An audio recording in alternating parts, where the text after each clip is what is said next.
And he says, I know that God makes these kinds of decisions throughout history. As finite beings, is it ever right to take life to save life? Self-defense, no, but how about saving others? Well, you know something? This is a debate that's been going on ever since Christ came. And I think at the end of time, this is going to be where Satan tricks people. I think Satan's going to trick people here. I can tell you, if you look at the life of Sergeant York in World War I and compare him to Desmond Doss in World War II, both of them Congressional Medal of Honor winners, both of them devout Christian folk.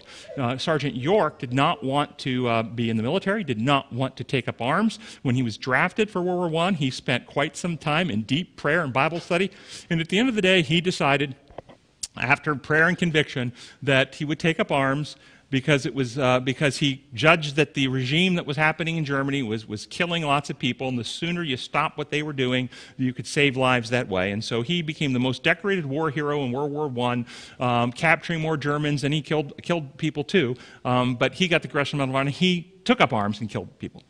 Desmond Doss had the opposite, and we all know that story. And he didn't take up arms, and he went to serve by being a medic and saving lives. And he also got the Congressional Medal of Honor. The point being is they both were wanting to honor God, and they both were wanting to save lives, and they had a different conviction of what the Holy Spirit was leading them to do in their lives. Who am I to judge that? And it's not mine to judge. Every person be persuaded in their own mind. I do think, though, at the end of time, the beastly system rises, and what will be faced, if you look at the history where Satan always confronts people, is this question of, do you love God so much that you would sacrifice your life for him, or do you only love him to the point of, remember Job?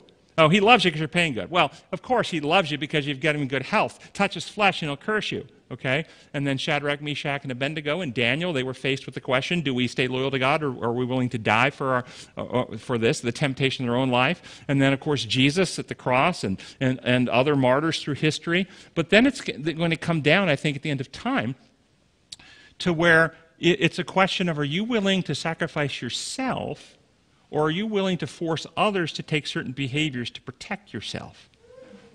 Like, oh no, I'm not willing to put myself at risk in the community, so I'm going to make everybody else get a vaccine that I think is going to actually make me safe from them. So I'm going to force them to do things the way I want so that I can be safe. And after all, I'm just protecting them anyway. And so this dynamic, I think, will be, and I think the principle is correct, that we have a responsibility to live our lives in governance of self by living out God's principles, and that never coerces another person's conscience. We leave them free.